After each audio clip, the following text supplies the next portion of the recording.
أعوذ بالله من الشيطان الرجيم بسم الله الرحمن الرحيم اللهم صل على سيدنا مولانا محمد وعلى آل سيدنا شفيعنا محمد اللهم صل على سيدنا مولانا محمد وعلى آل سيدنا شفيعنا محمد اللهم صل على سيدنا مولانا محمد وعلى آل سيدنا شفيعنا محمد بسم الله الرحمن الرحيم আজকে আমাদের আলোচনার বিষয় হলো বিদআত সম্পর্কে। বিদআত সম্পর্কে আলোচনা এই জন্যই যে বাহিরে যখন এখানে সেখানে যাই, প্রায় জায়গাতে শুনি এইটা বেদাত, এইটা বেদাত, ওইটা বেদাত। এই বেদাতের কথা শুনতে শুনতেই মানে কান মাথা ঝালাপালা হয়ে যাচ্ছে। তো এই কারণেই বেদাত সম্পর্কে কিছু আলোচনার করার প্রয়োজন মনে করছি, ভুল ত্রুটি মার্জনীয়। তো যাই, এক ব্যক্তির সাথে হঠাৎ করে একদিন বেদাত নিয়ে কথা। বেদাত, ওই লোকটাকে বললাম, যারে বাবা বেদাত মানে কি, বেদাত কাকে বলে, বেদাতটা কি, আমাকে একটু বুঝান তো, আমাকে একটু বলেন তো বেদাতটা কি। তখন ওই বেচারা বলিচ্ছে যে বেদাত হলো ওইটা যেটা রাসূলুল্লাহ সাল্লাল্লাহু আলাইহি ওয়াসাল্লামের সময় ছিল না, ওইটাকেই বেদাত কয়। ওইটাই বেদাত না তো? হ্যাঁ, ইবাদতের ক্ষেত্রে এই ক্ষেত্রে যেটা রাসূলুল্লাহ সাল্লাল্লাহু আলাইহি ওয়াসাল্লামের জামানায় ছিল না, সেটা হলো বেদাত। তা আমি বললাম, এটাই যদি বেদাত হয় তাহলে ধরেন আপনিও তো রাসূলুল্লাহ সাল্লাল্লাহু আলাইহি ওয়াসাল্লামের সময় ছিলেন না, আমিও তো ছিলাম না, তাহলে আমরাও তো বেদাত। হ্যাঁ, আমার পিতামাতা, বাপ দাদা, দাদা দাদি, নানা নানি, তারাও তো ছিল না। হ্যাঁ, তার কত পরে আমরা, তাহলে এগুলি সবই বেদাত, কারণ তারা তো রাসূলুল্লাহ সাল্লাল্লাহু আলাইহি ওয়াসাল্লামের সময় ছিল না, সেই হতে এগুলি বেদাত। আবার দেখেন, আমরা যে সকল মসজিদে নামাজ পড়ি, এখন যে সকল মসজিদে নামাজ পড়ি, এই মসজিদগুলি কি ইটের তৈরি, তারপরে আবার কত রং বেরং করি, কত টাইলস দিয়া, কত সুন্দর মসৃণ করি, সেই জকমারি মসজিদ তৈরি করেছি আমরা। তারপরে এসি লাগাচ্ছি, এয়ার কন্ডিশন করতেছি, এই সকল মসজিদে আমরা নামাজ পড়তেছি। কারণ এই সকল মসজিদ তো ওই রাসূলুল্লাহ সাল্লাল্লাহু আলাইহি ওয়াসাল্লামের জামানায় ছিল না। তখন মসজিদ ছিল কীরকম না, যে খেজুর গাছের খুঁটি, খেজুর পাতার, খেজুর ডালের ছাউনি বেড়া। এখন ওই মসজিদ আমরা এখন কোথায় পাবো? তাহলে সেই হিসাবে ওই মসজিদগুলি তো আর এখন কোথাও নাই। এখন যে সকল মসজিদে আমরা নামাজ পড়তেছি, এই মসজিদগুলি তো সবই বেদাত। তাহলে বেদাত এই মসজিদে নামাজ পড়া তাহলে তো মুশকিল।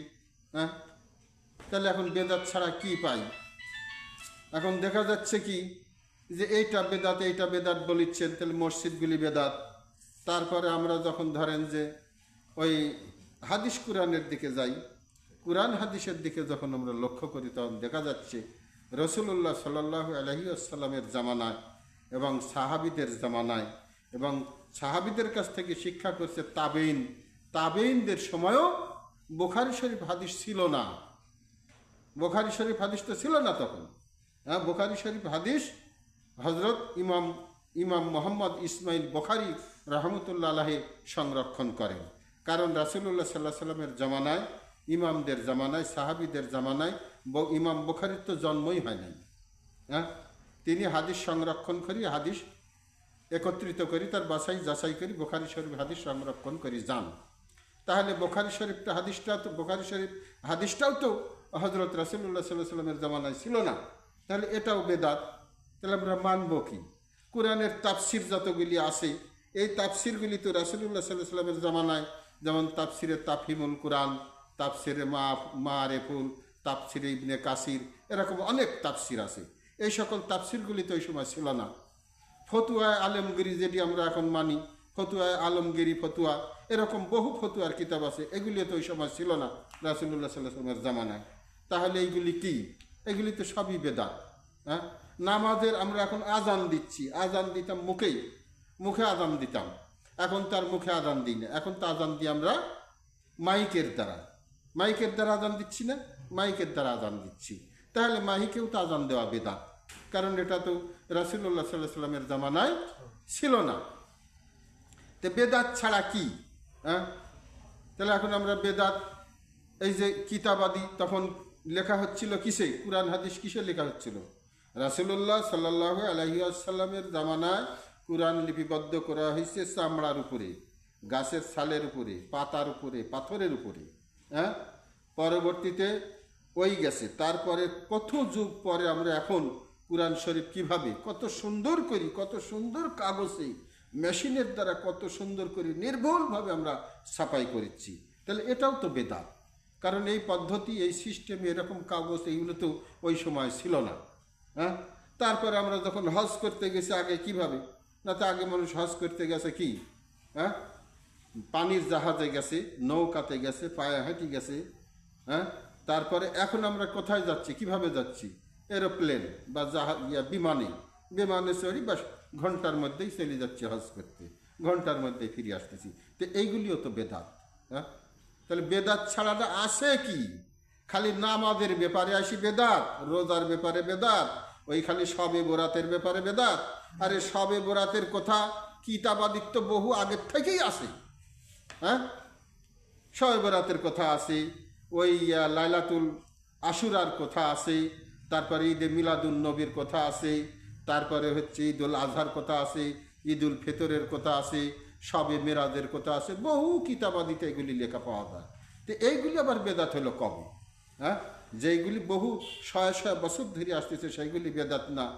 আর বেদাত আর এখন যেগুলি আপনারা করতেছেন, যেমন তাবলিগ জামাত, তাবলিগ জামাত তো আপনার 200 বছর আগে ছিল না, জামাতি ইসলাম 200 বছর আগে ছিল না, তারপরে ওই হিজবুল্লাহ 300-400 বছর আগে ছিল না, হিজবুত তহিদ ছিল না, হেফাজতে ইসলাম ছিল না, ইমান সংরক্ষণ পরিষদ ছিল না, শাসনতন্ত্র আন্দোলন ছিল না। ছিল কি? না, তো আহলি সুন্নাহ ওয়াল জামাত। আহলি সুন্নাহ ওয়াল জামাত রাসূলুল্লাহ সাল্লাল্লাহু আলাইহি ওয়াসাল্লামের জামানাত থেকে। আবার যে এখন আমরা যে পড়াশোনা করতেছি, স্কুল কলেজ ভার্সিটিতে পড়াশোনা করতেছি, মাদ্রাসায় পড়াশোনা করতেছি, কামেল মাদ্রাসা, দাখিলি মাদ্রাসা, জামহুরি মাদ্রাসা, আলিয়া মাদ্রাসা, কওমি মাদ্রাসা, কত রঙের মাদ্রাসায় আমরা পড়তেছি। হ্যাঁ, এই সকল মাদ্রাসাও তো ছিল না।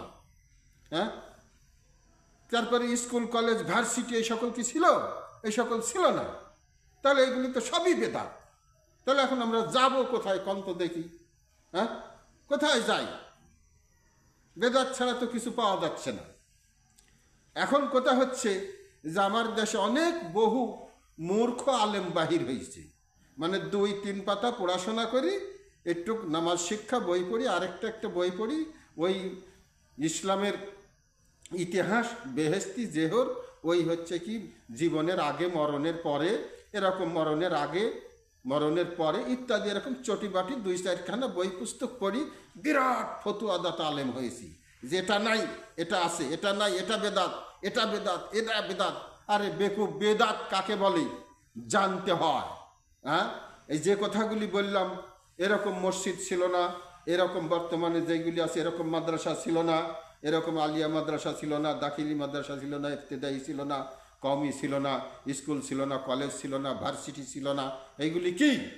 এইগুলি সবে বেদাত। কিন্তু বেদাত কাকে বলে এটা জানতে হয়, জানার পরে বলা উচিত যে এটা বেদাত, এটা বেদাত। কিন্তু আমার জ্ঞানে যে মসজিদে আমরা নামাজ পড়তেছি এইগুলি কি? আগে যে মসজিদ ছিল রাসূলুল্লাহ সাল্লাল্লাহু আলাইহি ওয়াসাল্লামের জামানায়, ওই মসজিদগুলি এখন কি আমাদের উন্নয়ন হয়েছে? উন্নতি না, এইগুলি আমাদের উন্নয়ন। এটি ইসলামের উন্নয়ন, সব কিছু ক্ষেত্রে এইগুলি উন্নয়ন। শিক্ষার পদ্ধতির উন্নয়ন, হ্যাঁ, কুরআন হাদিস সংরক্ষণের পদ্ধতি উন্নয়ন, হ্যাঁ, বাড়িঘর করা, মসজিদ করা, সবগুলির কি এগুলি হলো উন্নয়ন, ইসলামের উন্নয়ন। খালি বেদাত বললে হয় না, বেদাতের মানে বুঝতে হয়, বেদাত কাকে বলে তাও বুঝতে হয়। উন্নয়ন আর বেদাত কখনো এক নয়। হ্যাঁ, বেদাত সম্পর্কে ভালো জ্ঞান অর্জন করি, তারপরে বলা উচিত যে এটা বেদাত, এটা বেদাত, এটা বেদাত। এইগুলিকে বেদাত বলে না। বেদাত চিনতে হয়, জানতে হয়, বুঝতে হয়। বেদাত এটা বলা যেত, যেমন কোনো ব্যক্তি যদি বলে যে ফজরের নামাজ ফরজ 2 রাকাত, এই ফরজ 2 রাকাত নয়, 4 রাকাত, 4 রাকাত পড়তে হবে। এতদিন ধরে 2 রাকাত পড়ে আসতেছি, এখন আর 2 রাকাত পড়া যাবে না, ফজরের নামাজ ফরজ 4 রাকাত পড়তে হবে। যদি এমন সিস্টেম, এমন পদ্ধতি যদি কেউ অবলম্বন করে, তখন আমরা বলতে পারি যে এটা সম্পূর্ণ বেদাত, এবং এটা বেদাত হলে হারাম বেদাত। হ্যাঁ, কিন্তু এমন তো হয় নাই। এমন হয়েছে কি? এমন তো হয় নাই। হ্যাঁ, আমার শিক্ষার উন্নতি হয়েছে, লেখার উন্নতি হয়েছে, সংরক্ষণের উন্নতি হয়েছে, সব মসজিদের উন্নতি হয়েছে, মাদ্রাসার উন্নতি হয়েছে, শিক্ষার পদ্ধতির উন্নতি হয়েছে। একে বলা হবে উন্নতি, ইসলামের উন্নয়ন। কুরআন যেভাবে আগে গাদি গাদি উটের চামড়ার উপরে, ভেড়ার চামড়ার উপরে সংরক্ষণ করে লিপিবদ্ধ করে পালা করে রাখা হতো, বিরাট ঘর ভর্তি করি, কিন্তু এখন তার ওরকম লাগে না। হ্যাঁ, এখন আমরা করতেছি কত সুন্দর কাগজের মাধ্যমে, মেশিনের মাধ্যমে কত সুন্দর করে সংরক্ষণ করতেছি। আরও কত নির্ভুলভাবে মানুষের লিখনিত্ব অনেক সময় এমন তেমন হয়, আবার কত যাচাই বাছাই করতে হয়, কিন্তু এখন তো আর অত লাগে না। হ্যাঁ, তারপরে বেদাত, তাহলে এগুলি তো সব বেদাত।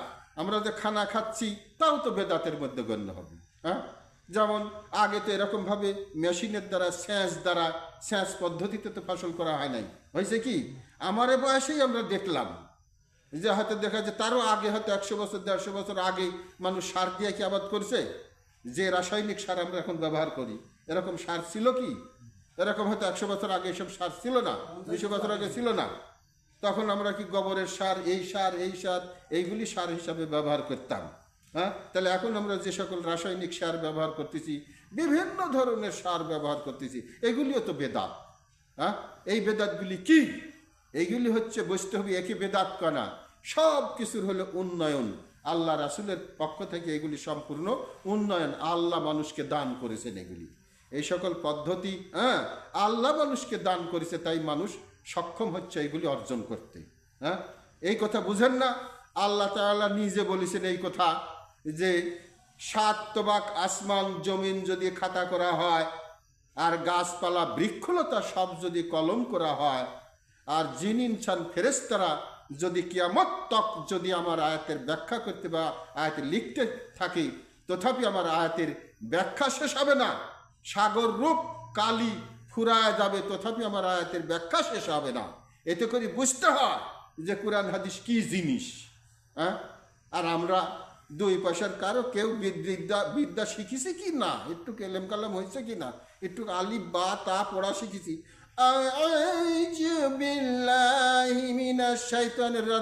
যদি একটু তেড়ি বেখা করি করতে পারেছি, তাহলেই হয়েছে কি যে হ্যাঁ জবর আলেম আমি। আলেম মানে এই না, আলেম মানে পড়তে পারা না, আলেম মানে এটাকে বেদাত বলতে পারা না। হ্যাঁ, এটা বেদাত, এটা বেদাত, এটা ঠিক না, এগুলি বলতে পারা না। আলেম মানে হলো জ্ঞানী। আলেম জ্ঞানী কাকে বলে জানা উচিত। যে ব্যক্তি আল্লাহ এবং আল্লাহর রাসূল মুহাম্মদ সাল্লাল্লাহু আলাইহি ওয়াসাল্লাম সম্পর্কে দৃশ্য এবং অদৃশ্য যত যাবতীয় বিষয়াবলী আছে, এই সকল বিষয় সম্পর্কে যিনি ভালো জ্ঞান রাখেন তাকে বলা হয় আলিম। হ্যাঁ, আর এই পড়তে পারা মানে, আর 2-4টি ফতুয়া দিতে পারা, যেমন কিনা এটা বেদাত, এটা বেদাত, এটা ঠিক না, এইগুলি বলতে পারা মানে আলেম না। হ্যাঁ, আবার কিনা এটা জাল হাদিস, এটা সহি না, এটা জয়ীফ, এটা দুর্বল। হ্যাঁ, হাদিসের আবার দুর্বল হয় নাকি? হ্যাঁ, যেমন ওই যে হযরত শেখ সাদী রহমতুল্লাহ আলাইহি, তার একটা ছোট্ট ঘটনা, যে হযরত শেখ সাদী রহমতুল্লাহ আলাইহি একদিন বুধবারের দিন নখ কাটিচ্ছে, তো নখ কাটার সময় তার মনে হলো যে রাসূলুল্লাহ সাল্লাল্লাহু আলাইহি ওয়াসাল্লাম বলেছেন যে বুধবারের দিন নখ কাটলে কুষ্ঠ ব্যাধি হতে পারে। হ্যাঁ, এই চিন্তার উপরে উনি তখন কি হাদিসটা নাতে বর্ণনা ছিল দুর্বল, জয়ীফ ছিল, তো তখন তিনি মনে করলেন যে হাদিসটা তো জয়ীফ, হয়তো তেমন কিছু না, যে নখ কাটলে পারে, বুধবারের দিন নখ কাটলে পারে কুষ্ঠ ব্যাধি হতে পারে, এই হাদিসটা আছে। এই হাদিসটা কি নাতে দুর্বল, জয়ীফ বর্ণনায় আছে। তাই হযরত শেখ সাদী রহমতুল্লাহ আলাইহি চিন্তা করলেন যে দুর্বল হাদিস, তাতে আর কি এত যায় আসে, তারপরে তিনি কাটিছেন হাদিসটা জয়ীফ হওয়ার কারণে। কাটার পরে ওই রাত্রিতেই শেখ সাদী রহমতুল্লাহ আলাহির স্বপ্নে দেখি রসুল্লাহ সাল্লাল্লাহু আলাইহি ওয়াসাল্লাম আসি তাকে সালাম কালাম দিয়ে বসে কথা বললেন, হে শেখ সাদী, আল্লাহর রাসুলের কথা আবার জয়ীফ হয়? আল্লাহর রাসুল বলেছেন যে হে শেখ সাদী, আল্লাহর রাসুলের কথা আবার জয়ীফ হয়? হ্যাঁ, এতে করে তো বোঝা উচিত মানুষের যে জয়ীফ কাকে বলে। হ্যাঁ, একটা লোক যদি মিথ্যাবাদী হয়, সে যদি কোনো হাদিস বর্ণনা করে, তার হাদিসটা আমরা নিব না, কারণ লোকটা মিথ্যাবাদী। কারণ মিথ্যাবাদী কোনো লোক যদি হাদিস বলে, তাহলে তার হাদিস আমরা নিব না। এই কারণেই নিব না যে সেই লোকটা যে হাদিস যে সত্য বলিচ্ছে রাসুলের নাম দিয়ে, তার নিশ্চয়তা কি। এরকম ক্ষেত্রে আমরা ওই হাদিস গ্রহণ করব না। তাই বলি এ কথা বলবো না যে রাসূলুল্লাহ সাল্লাল্লাহু আলাইহি সাল্লামের কথা দুর্বল বা রাসূলুল্লাহ সাল্লাল্লাহু আলাইহি সাল্লামের কথা জয়ীফ। কথা বুঝতে পারছেন? তো এই কারণে হচ্ছে যে সব ব্যাপারে সম্যক ভালো জ্ঞান রাখার দরকার। হ্যাঁ, তারপরে কথা বলা উচিত। আর বহুমুখী জ্ঞান থাকতে হয়, শুধু একরকম পড়া জ্ঞান দিয়ে হয় না। একটা পড়া জ্ঞানের মধ্যে কি আপনার জ্ঞানী কাকে বলে? একটা আলেম ওই ব্যক্তি যে ব্যক্তি 10 লাইন পড়ার পরে 100 লাইন করতে পারে, তাকে বলা যাবে যে মোটামুটি কিছু জ্ঞানী। কিন্তু যে 20 লাইন 3 লাইন করতে পারে না, ওই লোক আবার জ্ঞানী হয় কি করি? হ্যাঁ, এই জন্য আমার দেশের এক আলেম আবার ওয়াজ করেছেন যে 1.5 বেটারি আলেম। তো আমার দেশের এই 1.5 বেটারি 1 বেটারি, হ্যাঁ, নাই বেটারির আলেমেরা মানে অনেক ফতুয়া দেয়। হ্যাঁ, নাই বেটারির আলেমেরা অনেক ফতুয়া দেয়। এই ফতুয়ার তো কাম না, যার বেটারি নেই তাই আবার আলেম হয় কি করি? হ্যাঁ, কথা বুঝতে পারছেন? তো আলেম হতে হলে পরে অবশ্যই জ্ঞানী হতে হবে, জ্ঞানী মহাজন হতে হবে।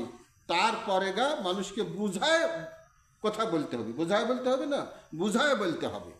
আজব গবি এটা বেদাত বলা ঠিক নয়। অতএব এইগুলি আমরা যা কিছু দেখিচ্ছি বর্তমানে, এইগুলি হলো কি উন্নয়ন।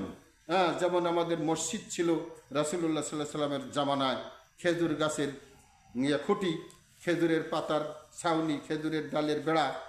ওইগুলি এখন কি আর আছে? ওই মসজিদ খুঁজলে তো আর আমরা সারা বিশ্বে আর পাবো না, তাহলে আমার নামাজও আর পড়া হবে না। হ্যাঁ, তাহলে এখন ওই মসজিদ কোথায় পাবো?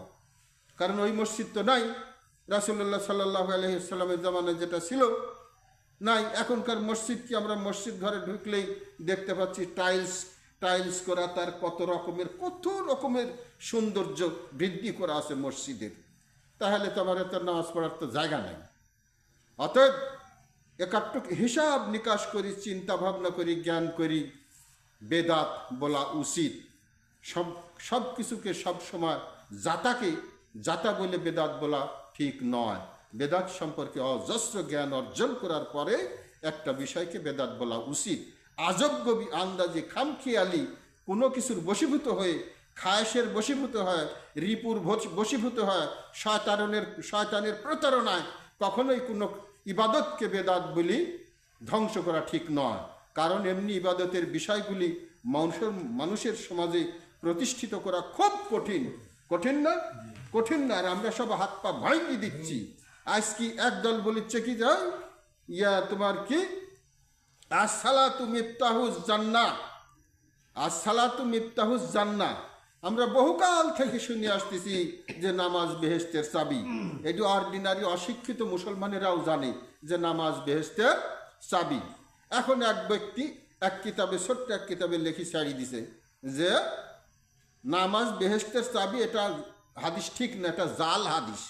হ্যাঁ, এখন বলেন কি বলা যায় লোকে? হ্যাঁ, তো এরকম মুখ দিয়ে খালি বললেই জাল হয়ে যায় না, মুখ দিয়ে বললেই জয়ীফ হয়ে যায় না, মুখ দিয়ে বললেই জাল হয়ে যায় না। হ্যাঁ, অতএব জানার দরকার যে আসলে সহি কাকে কয়, জাল কাকে কয়, বিদাত কাকে কয়, জানি তারপরেই বলা উচিত, ফতোয়া দেওয়া উচিত। হ্যাঁ, কোনো মূর্খ লোক, অজ্ঞ লোক, মূর্খ কাকে কয়? অনেক শিক্ষিত মূর্খ লোক এদেশে আছে না? অনেক বহু শিক্ষিত মূর্খ লোক আছে। শিক্ষিত হলেই সরসরিয়া পড়তে পারলে, ABCD পড়তে পারলে, আলিফ বাতা পড়তে পারলেই তাকে আলেম বা শিক্ষিত বলা যায় না। শিক্ষিতের ধরন থাকতে হবে। তে যাই হোক, অনেক কথাই বলা হলো, ভুল ত্রুটি মার্জনীয়। এখানেই আপাতত বেদাতের সম্পর্কে যতটুকু জ্ঞানে কুলাইল, জানি আর কি, স্বাভাবিক ছোট্ট জ্ঞানে ততটুকুন বললাম, ভুল ত্রুটি মার্জনীয়। আসসালামু আলাইকুম ওয়া রাহমাতুল্লাহ।